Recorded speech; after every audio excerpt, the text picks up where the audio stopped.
So we're starting here at Ayah 196 of Surat Al-Baqarah. Allah Ta'ala says, أعوذ بالله من الشيطان الرجيم وأتموا الحج والعمرة لله, and complete the Hajj and the Umrah for the sake of Allah. The Hajj, that's the mission to the Kaaba. Someone might call it pilgrimage. And the Umrah is a visit to the Kaaba. Both of those are to do the rituals in the vicinity there. So the Hajj is a mission to the Kaaba. The Umrah is a visit to the Kaaba. Both that mission and that visit are for doing the rituals there. According to Imam Ash-Shafi'i, the Umrah is obligatory, like Hajj is obligatory. And this ayah is evidence for that. Complete the Hajj and the Umrah for the sake of Allah. Other scholars said Umrah is sunnah, not obligatory. According to them, then, how they explain the ayah, how it's not obligatory. They said this ayah doesn't command us to commence the Umrah, it only commands us to complete it. So completing it is going to be if you started it. But it doesn't tell us to start it, it tells us to complete it. As for the Hajj, we know we have to start it. We know that from other evidence. Hajj is one of the 5 most important matters of Islam. So we have to start it. And then we have to complete it. What about the Umrah? We have to start it and complete it? Yani, according to Ash-Shafi'i, you have to start it and complete it. And according to others, you have to complete it if you start it. But if you don't start it, there's no sin on you. And as you know, you can do them both at the same time. Or you can do Hajj first and then Umrah. That's the best. Or you could do Umrah before doing Hajj. And here, وَأَتِمُّوا الْحَجَّ وَالْعُمْرَةَ لِلَّهِ, complete the Hajj and the Umrah for the sake of Allah. This is evidence, if you studied the chapter of Hajj, you know. This is evidence that if you ruin your Hajj or Umrah, you have to finish it. I'm using the word ruin. So in the chapter of Hajj, there is butlan, that's invalidation. Just like in other chapters, doesn't prayer have invalidators and wudu has invalidators, for example? So Hajj has an invalidator, but Hajj also has fasad. And fasad, I'm translating it as ruin or corruption. One might ruin his Hajj or corrupt it, or his Umrah. There's one word, by the way, that covers Hajj and Umrah, which is nusuk. N-U-S-U-K. Nusuk. So get used to that. That's going to cover both of those. So nusuk has butlan, invalidity, and it has fasad, ruin or corruption. So you're going to have to learn the chapter of Hajj to know where do all these pieces fall. What's the invalidator of the nusuk? It's going to be apostasy altogether. If you committed apostasy, then you stop dead in your tracks. You don't complete. Khalas. But if you didn't commit apostasy, but you did something else, like sexual intercourse before unraveling your ihram, then this will ruin your nusuk. And you need to complete it and then make it up. You need to complete it, although you ruined it, and then make it up. So to give you an idea of that, it's not exactly the same thing though, but to give you an idea of that, if a person were fasting in Ramadan, and then without an excuse he broke his fast, wouldn't he be obligated to continue refraining for the rest of the day? Yes, he would be. And then he has to make it up later? Yes. It's not exactly the same thing, because here it is actually invalidated, the fasting. They're not going to differentiate for the fasting between invalidating and ruining. But in Hajj, there is a difference, which is what I mentioned to you. So since Allah Ta'ala says, وَأَتِمُّ الْحَجَّ وَالْعُمْرَةَ لِلَّهِ, complete the Hajj and the Umrah for the sake of Allah. And he didn't say here, only if it's not ruined. The scholar said, even if it's ruined, you still have to complete it. That's proven by this ayah, because the ayah is open. فَإِنْ أُحْصِرْتُمْ فَمَا اسْتَيْسَرَ مِنَ الْهَدِيِ. If you are detained, then to exit the state of ihram, obligatory on you is whatever is easy of the sacrificial offering. So here, maybe some of you haven't learned the chapter of Hajj previously. So I'll do my best, inshallah, to try to fill some gaps in for you. But you really need to learn the chapter of Hajj itself. And then the ayah will be, inshallah, more clear for you. So, فَإِنْ أُحْصِرْتُمْ فَمَا اسْتَيْسَرَ مِنَ الْهَدِيِ. If you are detained, that means you made your ihram. Ihram, which is the intention for the nusuk. And ihram, as you can hear, it sounds like the word haram. When you get into the state of ihram for the nusuk, then some things become haram on you. You can't do those haram things. They would normally be halal. But because of your ihram, they become haram until you get out of your ihram. And you need to know that in Hajj, the ihram has 2 stages to unravel. There's something called tahallul awwal, first, I'm going to call it first unraveling. And tahallul then second unraveling. So you could think about it like that when you make the intention for nusuk, 2 knots are tied automatically. Your intention for nusuk ties 2 knots on you. For the Hajj. Your ihram for the Hajj will tie 2 knots on you from the beginning. And then, Hajj has activities that you do. You go from one activity to the next activity. It's like a worship course.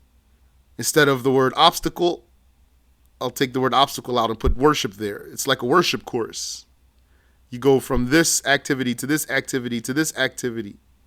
So you have to do some of those activities in order to unravel the first knot. Now, some of the things that were haram for you become halal for you. And then you have to do something else, and then you'll unravel the second knot. Now, I'm not saying all these words here so that not to give you too much information at once.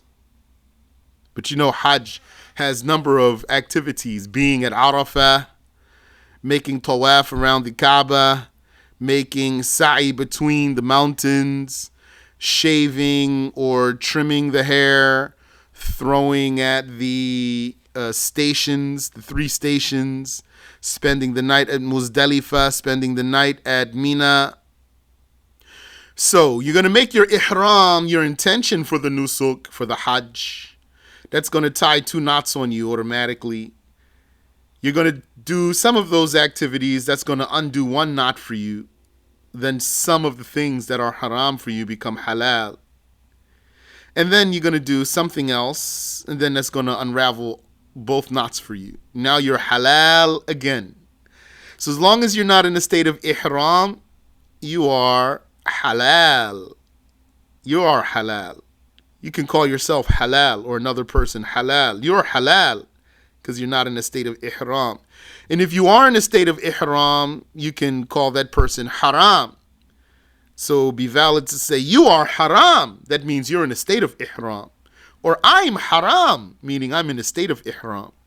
Okay, so once you get into a state of ihram, some things become haram for you. Like what? Like if you're a man, you can't wear clothing that stays on your body by stitching. If you're a woman, you can't wear a veil that touches your face, and you can't wear gloves, and you can't put on perfume, men and women, and you can't put oil in your hair. And you can't clip your nails.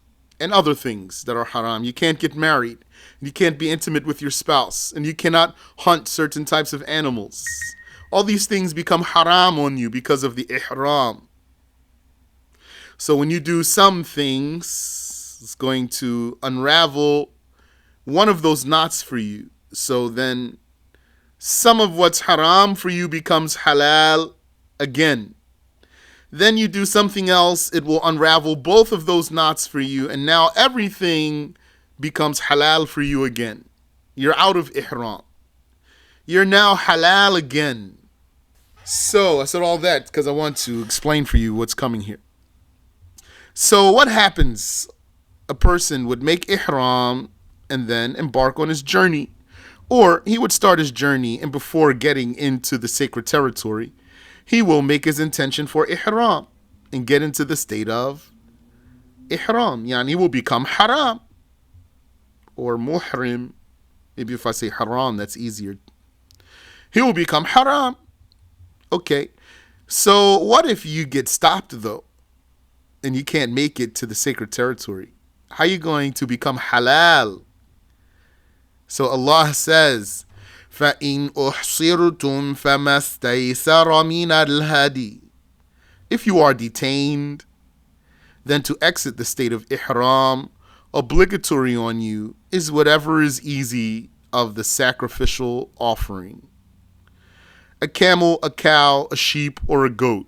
What this means is, if you get stopped and you are in a state of ihram, you can't stay like that. It's going to be difficult to live like that for extended time.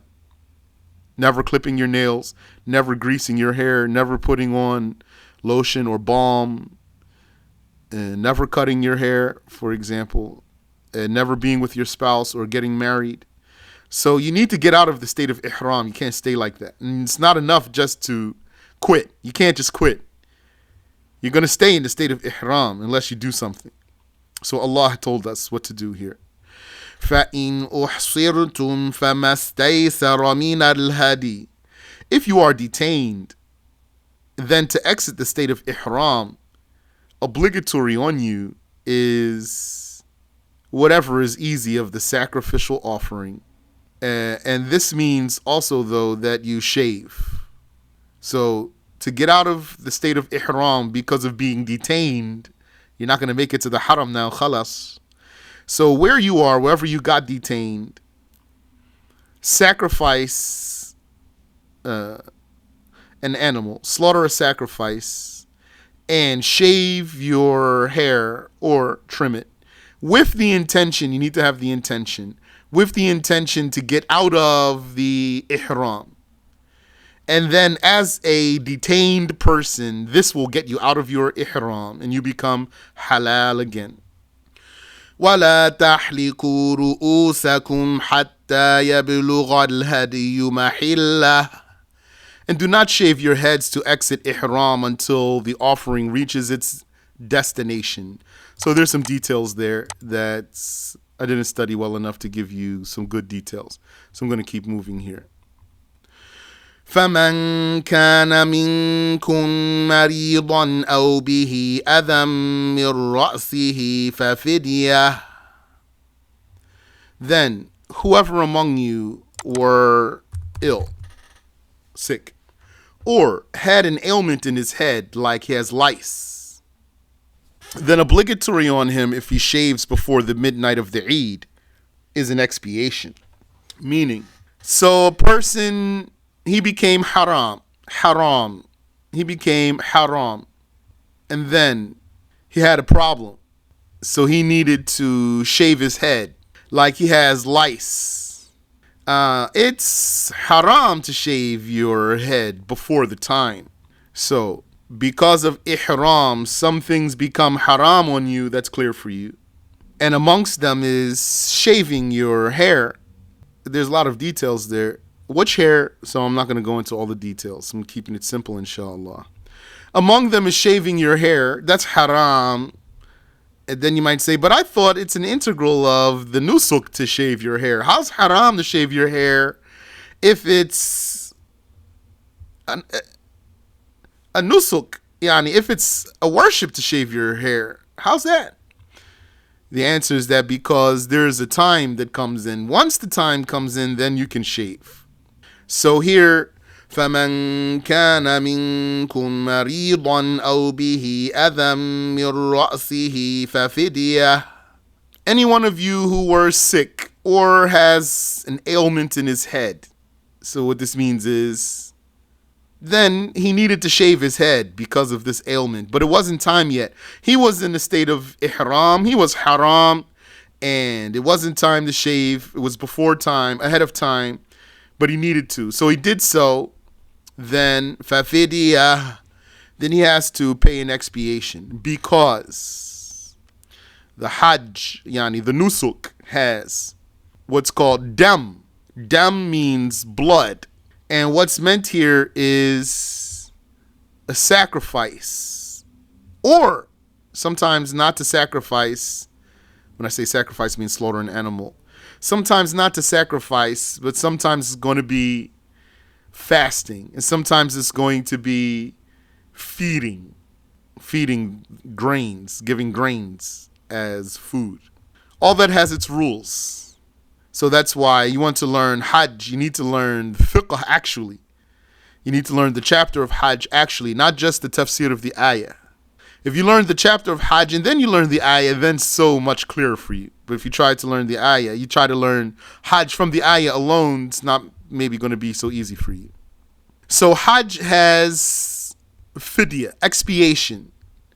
Sometimes you're going to have to slaughter, a sacrifice. Sometimes you're going to have to fast.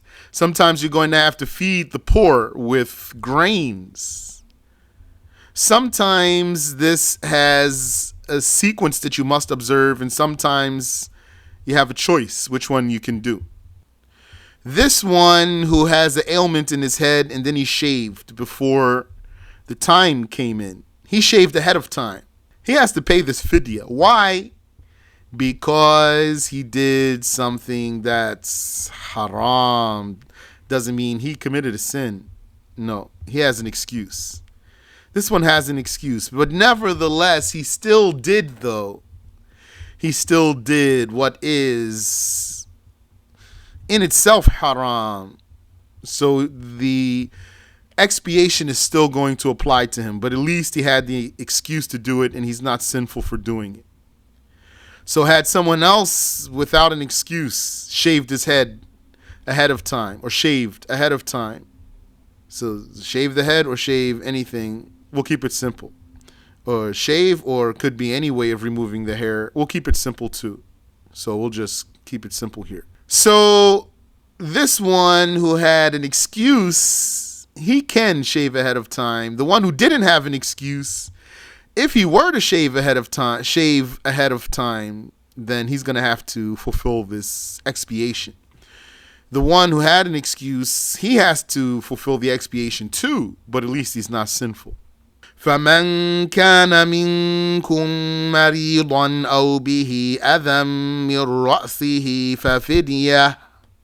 So any one of you who was sick or he had an ailment in his head, then obligatory on him if he shaves before the midnight of the Eid. That's the time for shaving, before the midnight of the Eid. Then obligatory on him is a fidya. So the midnight of the Eid, what's going on there? So if you learned the chapter of Hajj, and we're talking Shafi'i school here, then you know that one of the integrals of Hajj is to do most of the integrals in order. So what does that mean? That means you're going to have to do your ihram before you do anything else. And you're going to do your being at Arafah before your tawaf. But when the midnight of the Eid comes in, you can do tawaf, and you can do sa'i, and you can do shaving. So the sa'i between the mountains needs to come after the tawaf, and you can shave before you make tawaf, or you can make tawaf before you shave. So see how I'm saying all these things here. If you're not Yani, the least familiar you are with the Hajj, then maybe the more scattered what I'm saying sounds to you. If you're learning the obligatory knowledge, if you haven't finished it, excuse me, then make sure you learn the chapter of Zakah and the chapter of Hajj, just so that you can say, I finished the obligatory knowledge. I remember when I had learned most of the book of obligatory knowledge, and I hadn't completed Zakah, and I hadn't completed Hajj. And I completed everything else in that book. Well, I knew those two were missing for me.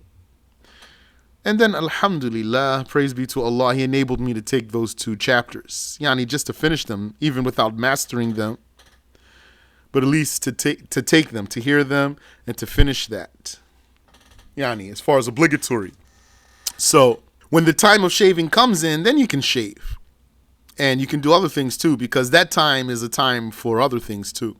It's like when that midnight of Eid comes in, then it's like, go! And then you can go this way, or you can go this way, or you can go that way. So he's going to have to fulfill an expiation, this one. What's that expiation? Min siyamin aw sadaqatin aw nusuk. Whether fasting or charity or sacrificing. Here he has choice. Sometimes he doesn't have a choice. Depends on what it is. When you learn the chapter of Hajj, then you're going to learn what are the things that make you have to fulfill an expiation. And what would the expiation be for each of those things? He said Mount Arafah before Tawaf, for Hajj. Yeah, before obligatory Tawaf. A person might have done the Tawaf of arrival just for arriving, just for reaching the sacred territory. He does this Sunnah Tawaf, so not that one. So the integral of Hajj is sequenced in most of the integrals. How's that going to be? By first of all, having the intention before everything else. So becoming haram before anything else. And to do sa'i after tawaf. Sa'i after tawaf. That has details. I'm not going to talk too much there. And being at Arafah should be ahead of the obligatory tawaf and the shaving. Ahead of the obligatory tawaf and the shaving. When we say shaving, it means shaving or trimming. So I'll just say shaving perhaps because it's easier.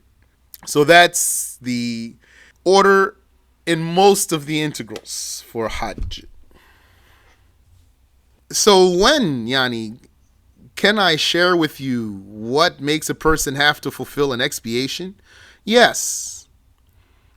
There's basically 2 things that's going to make you have to fulfill an expiation. Skipping something mandatory or doing something haram. Because remember, the Hajj has integrals. That's the actual essence of the Hajj. Just like how the integrals of prayer are like standing, reciting Fatiha, bowing, standing back up, prostrating. Those are the actual integrals of prayer. Integrals of wudu is going to be making your intention, washing your face, washing your arms, wiping your head. Hajj has integrals. The integrals are going to be becoming haram, being at Arafah, and making the obligatory tawaf, and going between the mountains, striding between the mountains, sa'i, and shaving, and keeping the order in most of that. So those are the integrals of the Hajj, but there's still, beyond those, in the chapter of Hajj in particular, there are obligations that are not integrals. You've learned before that Hajj in particular, the chapter of Hajj in particular, and this is Shafi'i school I'm talking, not Hanafi school. The chapter of Hajj in particular differentiates between fard and wajib. So the fard in Hajj is the actual integral. And the wajib, the obligation in Hajj, is something obligatory that you have to do that's not an integral. So that's going to be like making your intention before you cross a certain point. What if you made your intention after you crossed that point? Then now you have to fulfill expiation. because you left out an obligation that's not an integral. And Hajj, when the person is haram, then there's things that are haram for him. Like the man cannot wear clothing that stays on his body by stitching. So what if he did? Then he's going to have to fulfill an expiation.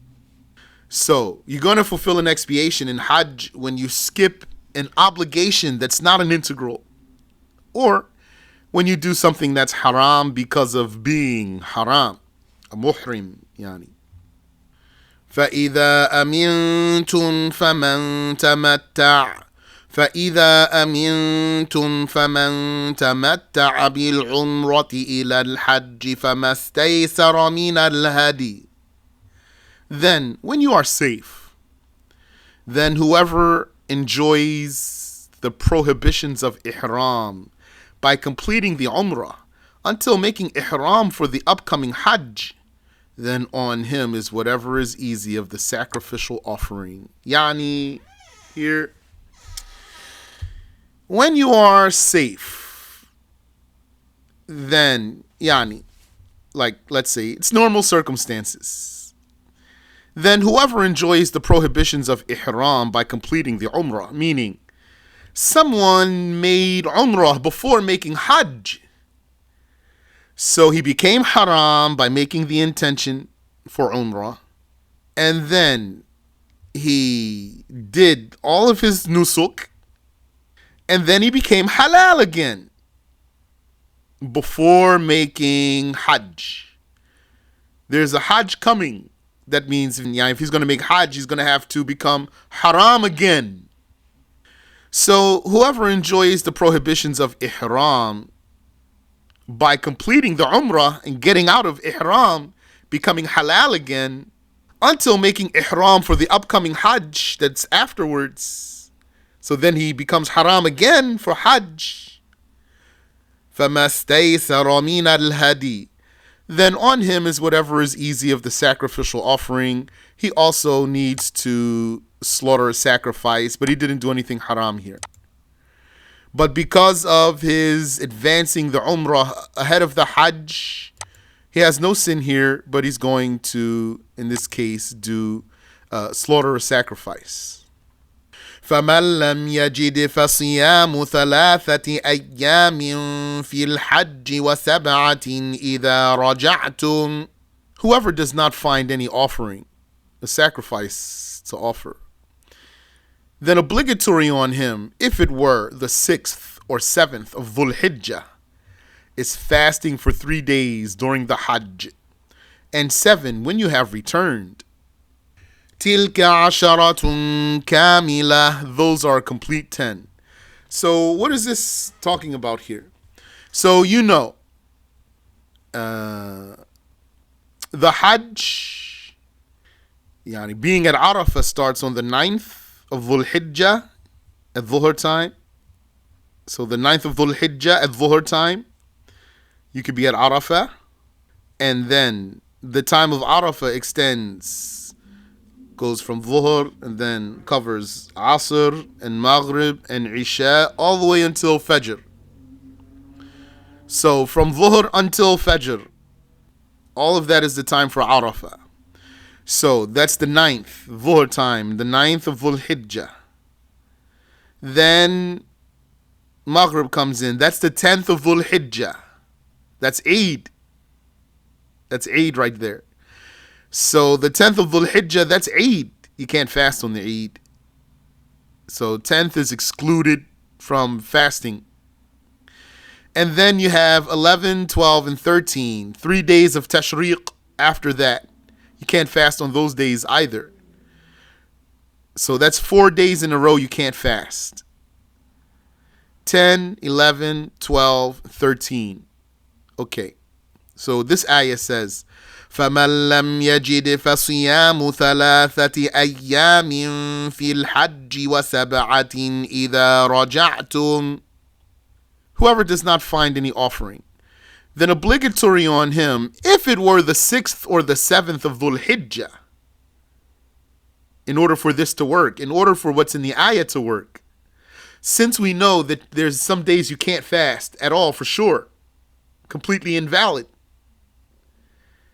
then for what's mentioned in this ayah to work, fasting 3 days in Hajj and 7 when you go back, then this means that you'd have to fast 6, 7, and 8, or 7, 8, and 9.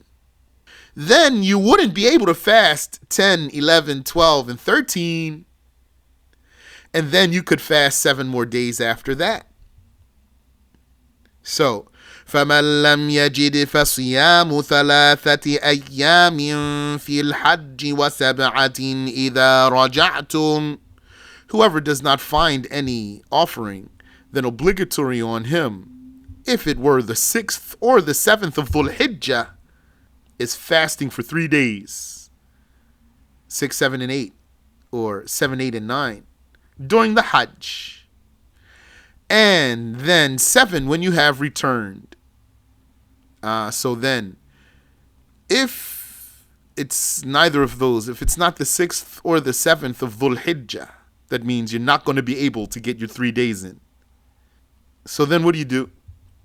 Then you wait after those 4 days pass. After those 4 days pass, now I'm talking without details, you're going to fast for 3 days, and then put space between those 3 days, and then fast 7 days. What's that space between those 2 times? That's the time for you to go home. So you're going to fast for 3 days, and then you're going to go home, and then you're going to fast for 7 days. Unless you intended not to go home, like you intended to stay in Mecca, then you're going to fast for 3 days, and then wait a time that's needed for you to go home. And then after that time passes, you can fast your 7 days. So you see how Hajj is? And the Prophet didn't make this up. And even though you might be maybe now, who knows, maybe you just don't even know what's going on. But that requires study. Then you could put all the pieces together like a puzzle. And then you'll see that whole worship of Hajj right there, like a nice model that you put together. You ever put together a model? You have to put all the pieces right. And then when you're done, you have a very nice thing there.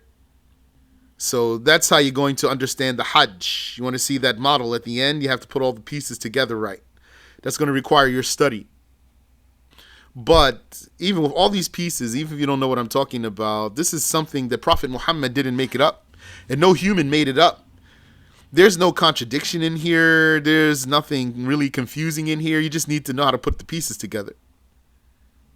And then you'll find it all coherent, all fitting together, making sense as one coherent worship that all makes sense. تِلْكَ عَشَرَةٌ كَامِلَةٌ. Those are a complete 10. ذَلِكَ لِمَنْ لَمْ يَكُنْ أَهْلُهُ حَاضِرِ الْمَسْجِدِ الْحَرَامِ. That is for whomever his family was not present in the vicinity of the sacred masjid.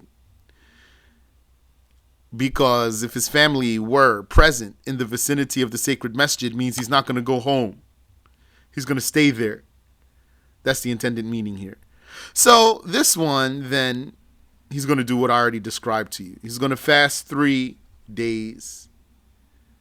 And then he's going to wait a time that it would take to go home. And then he's going to fast the other 7 days. وَاتَّقُوا اللَّهِ, and fear Allah concerning his orders and prohibitions in Hajj and otherwise. وَاعْلَمُوا أَنَّ اللَّهَ شَدِيدُ الْعِقَابِ, and know that Allah is severe in punishment for those who disobey. الْحَجُّ أَشْهُرٌ مَعْلُومَاتٌ. The Hajj is known months. This means the time where you can make ihram for Hajj is known months. That's Shawwal. Shawwal is the month after Ramadan, so that means starts from the Eid. The first day of Shawwal is Eid al-Fitr. And then goes through Dhul Qa'dah, next month after Shawwal, and then goes to Dhul Hijjah. That's the next month after that. That's the Hajj month. You hear it in the name, Dhul Hijjah. That's Hajj month. But not the whole month, all the way up until the 10th of Dhul Hijjah, which is also the Eid. So that's how I remembered the time for Ihram. For Hajj is from the Eid until the Eid. Although I didn't see it written, I never saw it documented like that in any of the books. But when I learned it, I said, oh, that's cool. That's from the Eid to the Eid. And then I never saw anybody documented that in their book.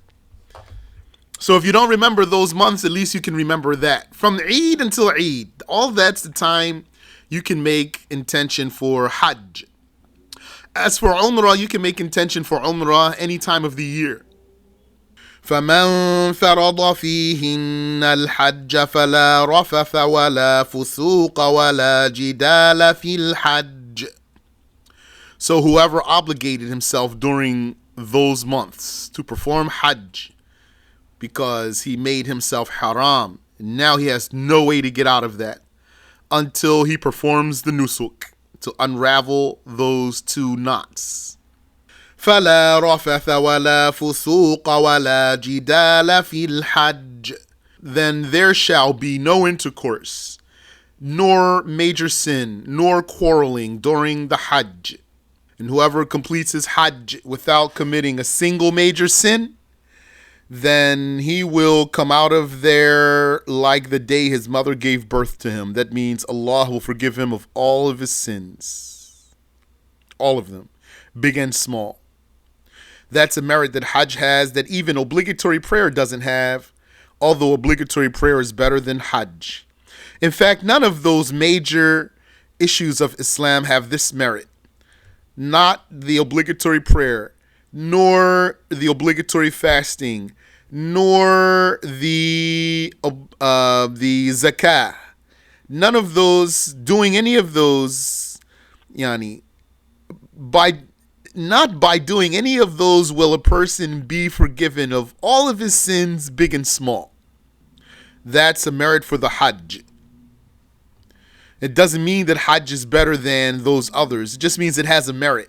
It's possible for something to have a merit without being better, to have a merit over something without being better than that thing.